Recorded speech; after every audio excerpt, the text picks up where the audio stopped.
Entonces estamos estudiando la carta a los Gálatas. Hoy nos toca la unidad 2, donde empieza estrictamente por el capítulo 3 de la carta a los Gálatas, y entonces ahí es donde empezamos a estudiar de lleno toda la contradicción que Pablo empieza a tratar de lo que es la ley y lo que es la fe, ¿no es cierto?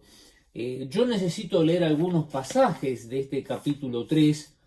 Pablo directamente en el capítulo 3, en el verso 1, si usted tiene la Biblia ahí, la Nueva Traducción Viviente dice: hay Gálatas tontos, capítulo 3, verso 1. Creo que la versión Reina Valera dice: oh Gálatas insensatos, o otras versiones dicen necios. Y escúcheme bien, porque hay una versión que extrañamente dice una palabra muy fuerte y dice: oh Gálatas estúpidos. Así nomás, está en la versión de la Escritura. Y uno dice: ¿por qué la tradujeron tan fuerte? Porque es lo que Pablo quiso traducir, es lo que Pablo quiso decir. ¿Y por qué Pablo estaba escribiendo con tanta fuerza? Porque él estaba diciendo que eran, acá directamente menciona tontos, la versión Reina Valera, como decía así, insensatos. ¿Por qué? ¿Por qué? Y no solo eso, perdón, sino que después continúa diciendo: ¿quién los ha hechizado? Hechizado es como quien les hizo un hechizo. Y literalmente la idea de estar hechizados, en otras versiones hasta habla de estar embrujados, como quien los embrujó, quien los hechizó, o quien les hizo algo que les hizo cambiar la forma de ver la vida espiritual que tenemos que llevar. Y entonces Pablo empieza a hablar y dice: pues el significado de la muerte de Cristo, dice, se les explicó con tanta claridad como si lo hubieran visto morir en la cruz. Déjeme hacerle una pregunta: ¿recibieron al Espíritu Santo por obedecer la ley de Moisés? Dice: claro que no, recibieron al Espíritu porque creyeron el mensaje que escucharon acerca de Cristo. Y entonces en el verso 3 Pablo vuelve a preguntar: ¿será posible que sean tan... Y acá esta versión dice tontos? Eh, Pablo estaba extremadamente molesto, extremadamente, dirían en inglés, upset, ¿no? Es decir, tan enojado, ¿por qué? Porque dice: después de haber comenzado a vivir la vida cristiana en el Espíritu, ¿por qué ahora tratan de ser perfectos mediante sus propios esfuerzos? ¿Acaso, dice, han pasado por tantas experiencias en vano? No puede ser que no les hayan servido para nada. ¿Qué era lo que estaba pasando? ¿Qué era lo que Pablo estaba tan molesto, tan disgustado, ¿no es cierto?, con en la iglesia de los Gálatas. La lección nos explica que en esa época, y especialmente en la iglesia de los Gálatas, se levantaron falsos maestros. Fíjese el problema que causan, ¿no?, los falsos maestros, dice, llamados los judaizantes, que decían que para ser salvos debían guardar la ley de Moisés, además de tener fe en Cristo. Usted sabe, la ley de Moisés era todo el tema, prácticamente está resumida, por así decirlo, en lo que es el Levítico, en lo que está todo, muchos mandamientos en el Deuteronomio, muchos mandamientos en, en el libro también del mismo Éxodo, y por supuesto comenzando con los 10 mandamientos. Entonces, uno dice: bueno, pero no hay que guardar esa ley. Sí, definitivamente hay que guardarla, pero hay algo que es lo que te hace a ti guardar la ley, y es tu fe en Cristo. En Cristo está resumida toda la ley. Por eso, en el versículo 11, Pablo, refiriéndose al mismo Habacuc, dice, el justo por la fe vivirá. Es decir, la persona que verdaderamente tiene fe, automáticamente va a practicar la justicia. La persona que tiene fe en Cristo es una cosa, es la consecuencia de ser cristiano. A ver si me explico. La consecuencia de ser cristiano es automáticamente, yo no puedo decir, bueno, ahora ¿puedo engañar al hermano o no puedo engañar? ¿Voy a decirle la verdad o no voy a decirle la verdad? Y uno dice, bueno, la verdad es el idioma de los hijos de Dios, lo hemos hablado varias veces esto, y lo que nosotros, los hijos de Dios, tenemos que trabajar es la verdad en amor, ¿no es cierto? Entonces, cuando Pablo empezó a descubrir que primero se metieron estos falsos maestros, ¿no? Estos judaizantes que decían que había que practicar la ley de Moisés y a eso agregarle Cristo. En realidad, esta gente no solo que no entendió nada, sino que le estaba agregando algo al Evangelio. Y Pablo se desesperó. ¿El Evangelio qué es? El Evangelio es Cristo, es nuestra religión. El cristianismo, ¿qué es? No es una religión, es una es una relación con Cristo, es aceptar a Cristo con todo nuestro corazón, con toda nuestra alma, con toda nuestra mente, con todas nuestras fuerzas, y entonces sí, a partir de ahí, empezar a construir lo que es nuestra fe. Entonces es automático. Si yo creo en Cristo, si Cristo está en mí, yo no voy a pasar la luz en rojo, yo no voy a engañar a una persona, yo siempre voy a decir la verdad, yo siempre voy a cuidar del prójimo. Es decir, se empiezan a producir toda una serie de consecuencias espirituales y no necesito agregarle nada, es automático. Entonces, el problema era que los Gálatas querían depender de sus propios esfuerzos para el crecimiento espiritual. Lo dice al final de la página 40, ¿no es cierto? Y acá el mismo escritor del estudio, el desarrollo, el estudio bíblico, dice: el esfuerzo personal no puede producir crecimiento espiritual. Es decir, mis esfuerzos personales no funcionan, no van a servir para nada si eso no está motivado por Cristo mismo. Eso es lo que está queriendo decir, eso era lo que estaba desesperando, porque esa es la palabra, ¿no? Lo estaba desesperando a Pablo, estaban torciendo el verdadero sentido de lo que era la relación con Cristo, ¿no es cierto? Ahora, Pablo empieza a utilizar un ejemplo muy importante, y dice Pablo que usó a Abraham para ilustrar, para que usted entienda la importancia de la fe.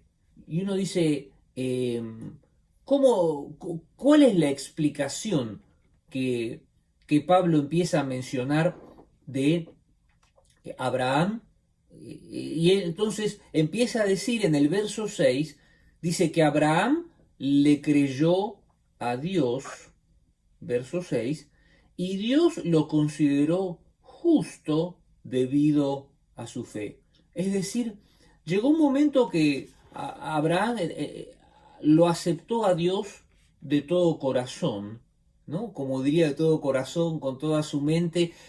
No había recibido ese mandamiento, pero él lo entendió en ese preciso instante, aquí en el verso 6, le creyó a Dios, es decir, lo aceptó así a Dios como era, y lo aceptó con todo su corazón, con toda su alma, con toda su mente, con todas sus fuerzas. Dice, y Dios, dice, lo consideró justo. Es terrible este pasaje. La fe es lo que hace, lo que produce el efecto de transformación espiritual en nuestras vidas. Nosotros automáticamente tenemos que empezar a funcionar de otra forma. Entonces, es más, dice, las escrituras previeron en este tiempo en el que Dios declararía justo a los gentiles por causa, los gentiles seríamos nosotros, por causa de su fe.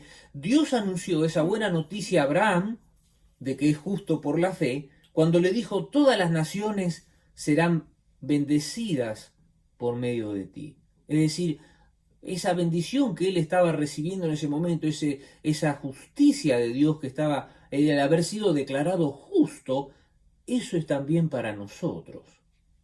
Es tremendo eso. Por eso, mire que estamos leyendo, o sea, Pablo está citando versos del libro de Génesis, ¿no?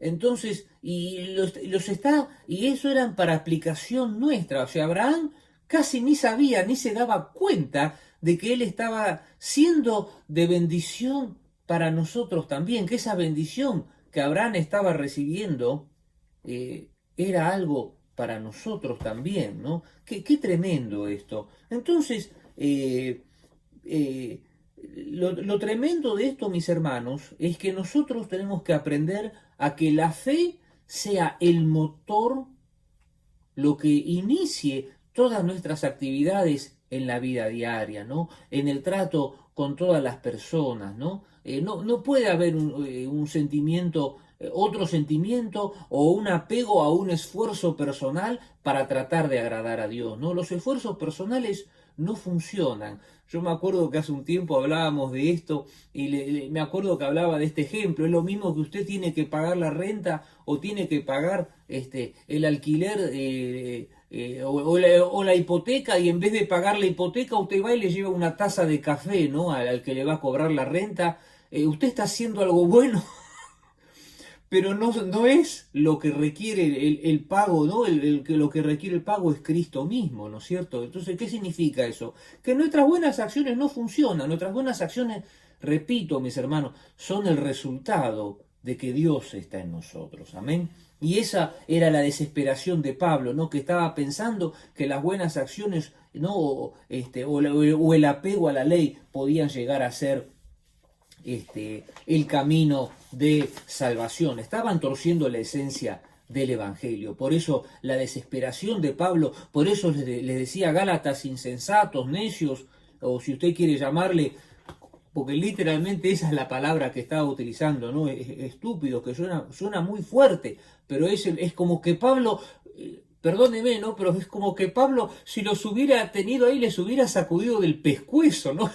Quererlos sacudir, ¿no? De querer cambiar la esencia del Evangelio.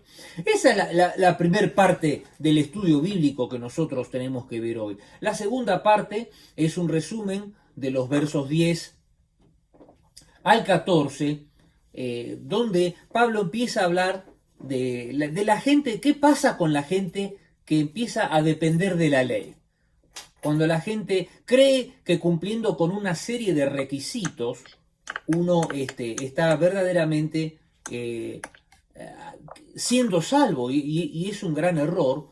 Dice que en el verso 10, Gálatas 3:10, dice: sin embargo, los que dependen de la ley para hacerse justos ante Dios, dice, están bajo la maldición de Dios, porque las Escrituras dicen: maldito es todo el que no cumple ni obedece cada uno de los mandatos que están escritos en el libro de la ley de Dios. Es fuerte esto. Amén. Es muy fuerte, es lo que dice un verso de la Escritura. Entonces Pablo un poco lo saca, está refiriéndose a Deuteronomio 27:26, está citando literalmente ese versículo. Maldito es todo aquel que no cumple ni obedece cada uno de los mandatos que están escritos, por el libro de la ley. Entonces el mismo Pablo en el verso 11 dice: queda claro entonces que nadie puede hacerse justo ante Dios por tratar de cumplir la ley, ya que las Escrituras dicen es por medio de la fe que el justo tiene vida. Es decir, si yo trato de manejar toda mi vida espiritual tratando de seguir una serie de preceptos, literalmente, y viendo lo que decía en el libro de Génesis, es como que uno queda bajo un estado de maldición. ¿Por qué? Y porque está tratando de agradar a un grupo de leyes que realmente no producen ningún resultado espiritual. Por eso dice que es por medio de la fe que el justo vivirá. Es por medio de la fe que el justo vive, es por medio de la fe que nosotros vivimos. Desarrollar nuestra fe, fortalecer nuestra fe en Dios es lo que verdaderamente va a traer vida. El camino de la fe es muy diferente al camino de la ley, que dice mediante la obediencia a la ley que una persona tiene vida, pero Cristo nos ha rescatado de esa maldición. Hace un rato mencionábamos de la maldición, pero Cristo en el verso 13 dice, nos rescató de la maldición dictada en la ley, cuando fue colgado de la cruz, cargó sobre sí la maldición de nuestras fechorías, pues escrito está, maldito todo el que es colgado en un madero. Es decir, los que teníamos que haber sido colgados en esa cruz éramos nosotros, ¿no es cierto? Sin embargo, Él al tomar nuestro lugar, al ir a la cruz, morir por mi pecado, es como que Él rompió todo ese sentido de maldición. Y entonces el verso 14 dice, mediante Cristo Jesús, Dios bendijo a los gentiles, esos somos nosotros, ¿no es cierto? Con la misma bendición que le prometió a Abraham, a fin de que los creyentes pudiéramos recibir por medio de la fe al Espíritu Santo prometido. ¿Qué quiere decir con esto Pablo? ¿Por qué Pablo empieza a reenseñar el tema de la fe y a reexplicar? Porque literalmente Pablo está reexplicando el Evangelio. El problema era que los judaizantes habían confundido a los cristianos de la iglesia de Galacia. Entonces, insistían estos judaizantes que uno tiene que observar la ley en vez de confiar en el sacrificio para la salvación.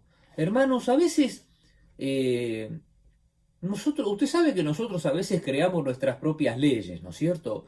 Y cuando digo esto me refiero a las iglesias, ¿no es cierto? Entonces,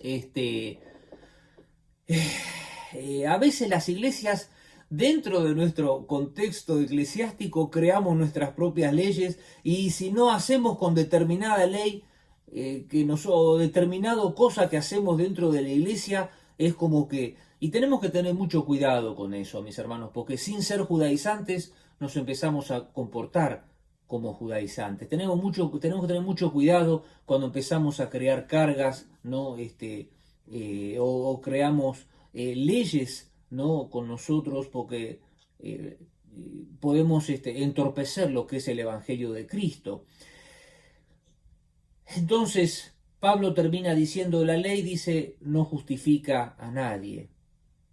Y algunos se sorprenderán de que Pablo citara el Antiguo Testamento para demostrar eso cuando dice que el justo por la fe vivirá. Es decir, ya el mismo Antiguo Testamento, el profeta Habacuc en el capítulo 2 y en el verso 4, para romper con todo ese legalismo que estaba viviendo el pueblo, por inspiración del Espíritu Santo, Habacuc dice esta palabra, el justo por la fe vivirá. Es tremendo esto. Entonces, ¿por qué, mis hermanos? ¿Por qué es tremendo? Porque el ser humano no puede cumplir con la ley cabalmente. Es decir, siempre hay algo que se te va ahí, siempre. Entonces, Cristo dice, nos ha redimido de la maldición de la ley, al ser hecho maldición por nosotros en la cruz de Cristo. Mis hermanos, la bendición de Abraham nos alcanza a todos. La bendición de Abraham. Y cuando nosotros ponemos a la fe como motor de nuestra vida cristiana, ¿qué es lo que pasa? El Espíritu Santo empieza a funcionar en nosotros. En Romanos 8:9 dice que los creyentes también reciben el Espíritu Santo en el momento de la salvación. Esto lo hemos hablado algunas veces, ¿no? Que dijimos que cuando Jesús se bautizó, ¿quién bajó como paloma sobre el Señor Jesucristo?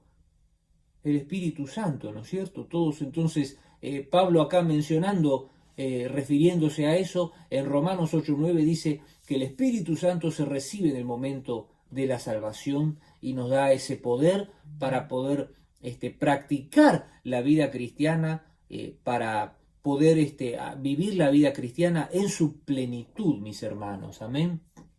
Entonces, por eso la importancia de tener cuidado, mis hermanos, tener cuidado de no crear leyes y leyes que, ¿cómo les puedo decir?, nos roben esa libertad en Cristo, que vamos a tener acuerdos, que vamos a hacer cosas para funcionar mejor, no te quepa la menor duda, no te quepa la menor duda, pero me da pánico pensar que podemos hacer algo y que creamos alguna ley o queremos traer una ley del Antiguo Testamento y hacerla un requisito indispensable para la salvación de las personas. El problema con los judaizantes el problema era ese, ¿no? Cuando nosotros creamos literalmente una carga espiritual y eso rompe, esa es la desesperación de Pablo, la esencia del Evangelio. Entonces, Pablo en los versículos 15 al 22 empieza a un poco a darle forma a la idea de lo que es la fe y cómo funciona la fe. Empieza a decir en el verso 15, el siguiente es un ejemplo de la vida diaria, así como nadie puede anular ni modificar un acuerdo irrevocable, tampoco en este caso. Dios ha dado las promesas a Abraham y a su hijo, y noten que la Escritura no dice a sus hijos, como si significaran muchos descendientes, más bien dice a su hijo, y eso sin duda se refiere a Cristo. Lo que trato de decir es lo siguiente, el acuerdo que Dios hizo, o el pacto que Dios hizo con Abraham, no podía anularse 430 años más tarde, cuando Dios le dio la ley a Moisés, porque Dios estaría rompiendo su promesa. Pues si fuera posible recibir la herencia por cumplir la ley, entonces la herencia ya no sería el resultado de aceptar la promesa de Dios, pero Dios, por su gracia, se la concedió a Abraham mediante una promesa. Entonces, ¿para qué se entregó la ley? Fue añadida a la promesa para mostrarle a la gente sus pecados, pero la intención era que la ley durara solo hasta la llegada del Hijo prometido. Por medio de ángeles, Dios entregó su ley a Moisés, quien hizo de mediador entre Dios y el pueblo, y ahora bien, un mediador es de ayuda si dos o más partes tienen que llegar a un acuerdo, pero Dios, quien es uno solo, no usó ningún mediador cuando le dio la promesa a Abraham. Entonces dice, ¿hay algún conflicto entre la ley de Dios y las promesas? Dice, de ninguna manera.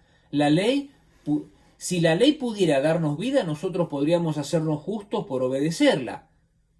Pero las Escrituras declaran que todos somos prisioneros del pecado, así que recibimos la promesa de libertad que Dios hizo únicamente por creer en Jesucristo. Y uno dice, parece un trabalenguas esto, mis hermanos, ¿no? Parece un trabalenguas, pero lo que está queriendo decir Pablo son dos cosas. Primero, que Dios le dio la salvación a Abraham solo porque Abraham dijo, sí Señor, te creo. Primera cosa. Dios le dijo a Abraham, ¿crees? Y Abraham le dijo, sí creo. Entonces le dijo que lo declaró justo. Ahora, él después habla de que dio la ley 430 años después. ¿No es cierto? Entonces, está bien clarito acá que dice que la ley fue añadida a la promesa, es decir, la promesa de bendición no se fue cuando Dios dio toda la ley, los 10 mandamientos y todo eso. Dice, fue agregada a la promesa para mostrarle a la gente sus pecados. ¿Me va siguiendo, mi hermano? ¿Me va siguiendo? Dios lo aceptó a Abraham por la fe. Pero la ley es lo que nos permite a nosotros visualizar si estamos pecando, si la estamos regando o si la estamos haciendo bien. Es lo que nos da forma a todo. Pero verdaderamente la esencia de nuestra vida espiritual está basada en la fe. De tal manera que verdaderamente es la fe, es el motor de todo lo que hacemos, ¿no es cierto? Entonces, él dice, Pablo, que Dios mandó un mediador, y ese mediador en realidad para nosotros era Jesucristo, ¿no es cierto? Entonces, la promesa de bendecir a todas las naciones se enfocó en la simiente, en el versículo del que lo acabamos de leer en el verso 16. Y a través de esa muerte de Cristo, Él trae perdón de los pecados y la adopción a la familia de Dios. Perdóneme que hablo de todo esto, que a veces parece un trabalengua, pero este es el propósito de la lección de hoy. Entender que la fe es la esencia de nuestra vida cristiana. Sobre nuestra fe se construye todo lo que vivimos, todo lo que hacemos. Definitivamente usamos la escritura, la escritura es ese ámbito donde nosotros nos movemos, ¿no es cierto? Pero definitivamente es nuestra fe lo que realmente va a manejar nuestra vida cristiana. La escritura, como decía recién, es como el esqueleto, ¿no? Donde nosotros trabajamos, pero realmente la fe es el motor que moviliza nuestra vida cristiana. Fíjese qué interesante que la ley no se opone a las promesas de Dios, la ley no hace nada en contra de la fe, realmente la ley fue dada por Dios, así que la ley no es mala. El problema es cuando uno quiere permanentemente estar aplicando la ley para trabajar la vida cristiana. Le puedo asegurar que es extremadamente frustrante, ¿no? O sería terrible estar todo el tiempo pensando, esto le agrada a Dios, esto le desagrada a Dios, a ver qué dice la Escritura, si puedo decirle esto a mi hermano. Definitivamente la fe funciona de tal forma que justamente fortalece la Escritura en nuestras vidas. Por eso el Señor Jesucristo, leíamos en estos domingos pasados, dice que cuando resucitó y se le apareció a los discípulos, dice, les abrió el entendimiento para que entendieran las Escrituras. Las Escrituras es lo que vienen a fortalecer nuestra fe, lo que vienen a darle base a nuestra fe, ¿no es cierto? Pero nuestra fe es lo esencial, nuestra fe es cómo nosotros nos relacionamos con Dios, ¿no? Cómo nos relacionamos cuando nos entregamos con todo nuestro corazón, con toda nuestra alma, con toda nuestra mente y con todas nuestras fuerzas a Él. La ley no fue dada para impartir vida, como decía recién, sino para mostrarnos nuestro pecado. Si realmente la regamos, nos vamos a dar cuenta automáticamente que hicimos algo que desagrada a Dios, ¿no es cierto? Para eso es, por eso habla de las Escrituras. Mis hermanos, este tema es un tema decisivo en la vida cristiana, por eso Pablo es tan enfático, al decirles que si habían sido hechizados o embrujados por alguien que les hizo cambiar la idea de que siguiendo una serie de leyes y agregándole algo de Cristo, se iban a salvar. Estaban perdiéndose la esencia del Evangelio, porque la esencia del Evangelio, ¿cuál es? Es Cristo en nosotros, Cristo en nosotros. Y ese es el secreto de la vida cristiana, ¿no? Repito, uno va a leer las Escrituras, yo leo las Escrituras todos los días, me encanta, y cuando uno descubre, es como dice el salmista, es más dulce que la miel que la que destila del panal, ¿no? Dice el Salmo 19, así saben las Escrituras cuando uno las lee a través de la fe. Si no, se convierte en un libro de reglas. Y voy terminando con este ejemplo. Yo recuerdo que mi papá, antes de entregarse al Señor, leía las Escrituras. No se entregaba, él no era creyente, pero no me pregunte por qué, todas las noches leía las Escrituras. Y yo recuerdo, me acuerdo que para pasar para mi cuarto tenía que pasar por el frente del cuarto de él, y yo me acuerdo verlo acostado en la cama con la Biblia así en el frente, ¿no? Leyendo las Escrituras. Pero recuerdo varios años después que él sí se entregó al Señor. Él dijo algo que me dejó en shock. Dice, yo leí la Biblia, dice, 5 veces antes de entregarme al Señor, dice, pero yo recién ahora la entiendo. Y uno dice, yo me quedé en ese momento, ¿no? Como diciendo, ¿por qué no la entendería antes? Claro, ahora sí me doy cuenta. Cuando uno está con esa relación tan dinámica y tan hermosa con Dios, uno descubre que hay algo nuevo en la Escritura y uno descubre que Dios le empieza a hablar y le empieza a manifestarse cosas a través de la Escritura, ¿no? Entonces, Por eso la fe es decisiva, por eso Pablo estaba desesperado por los Gálatas, porque estaban tomando el camino equivocado. Hermanos, no nos equivoquemos, amén. La escritura es válida, los mandamientos son válidos, pero por favor, cuide su fe, alimente su fe, ore, aunque no sienta nada, no se asuste. A veces nosotros creemos que uno tiene que tener una lluvia de bendición cada vez que termina de orar, y quiero decirle algo, no es precisamente la voluntad de Dios. Definitivamente, si uno lee Juan 17, la oración de Jesús, aunque vino un ángel a consolar a Cristo, caían gotas de sudor con sangre, ¿no es cierto?, del sufrimiento espiritual. A veces pensamos que una oración va a traer una gran bendición sobre nosotros, y a veces Dios está esperando a ver cómo le oramos, a ver dónde está nuestra fe.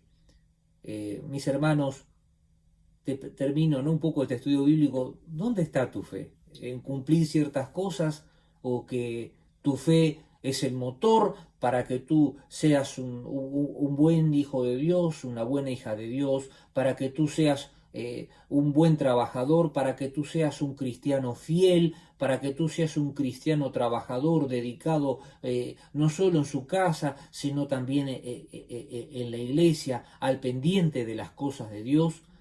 Eso es lo que Dios está esperando en nosotros, y eso era lo que desesperaba Pablo, ¿no es cierto?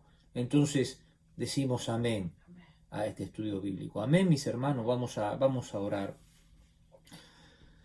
Señor Jesús, en este momento te agradecemos a ti, Señor Dios, porque a través de este estudio vemos que si hay algo que tenemos que mantener firme, que hay algo que tenemos que tener constante, es mantener nuestra fe en Cristo.